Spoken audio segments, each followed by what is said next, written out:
All right, YouTube. So today what we're going to be doing on an 8th gen Civic is we're going to be installing new CNC shifter bushings. This is just for improved shifter feel. This is just some generic eBay brand here, but they are CNC parts, and I'll be walking you through how to install them. So to get right into it, what we're going to do is if you don't have an aftermarket air filter, there are 3 bolts to take the old air box out, and then there's obviously a clamp. This would be one of them right here on this platform. There's one back here, and then there's also another one right down here. Take those 3 bolts out, airbox slides right out. There's also a couple of hose connections here on the original pipe that you'll have to loosen as well, but it's pretty straightforward, self-explanatory. Otherwise, if you do have a setup like this, it's pretty much you just come down here, you're going to take both of these pins out, and these should just slide right out. All right, so what I went ahead and did was you can use a flathead screwdriver, or if you have it at your disposal, you can take a pick. And these are the pins. So the pins look like this here, and this little hook is what you have to go and move over, and then just slide it backward. So with that done, these should slip right on up. And same thing with this side here. They just pop right out like so.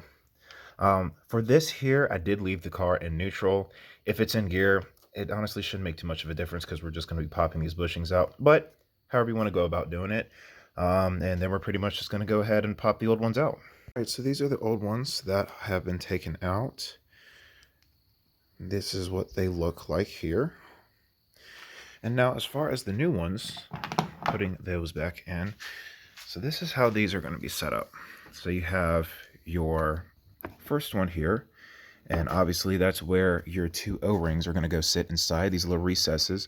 On the back here, at least in this kit, the very bottom ring right there is going to have one of these. And that would be this kind of clip.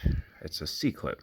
So that sits right there on the bottom. And the idea behind it looks like when the shifter's installed, these 2 spots that have that O-ring are going to sit inside of that collar, and then this is a retainer clip that keeps it in place. And again, the whole kit, that's just how it's set up. They did provide new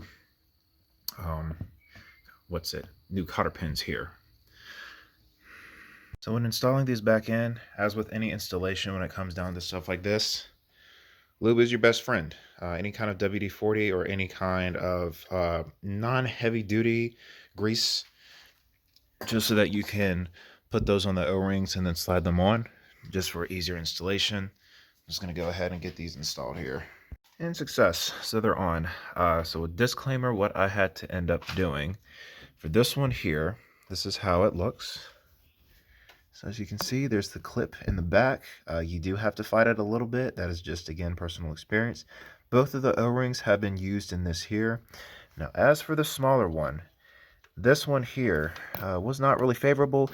The clip is in the back. What I had to end up doing was I had to actually cut the clip in half and then put in each ring one at a time. Because the design of it, as you saw, it was a circular clamp versus one regular C-clip like this one had. So I did end up getting them in and everything. The O-rings for this one were super duper tight.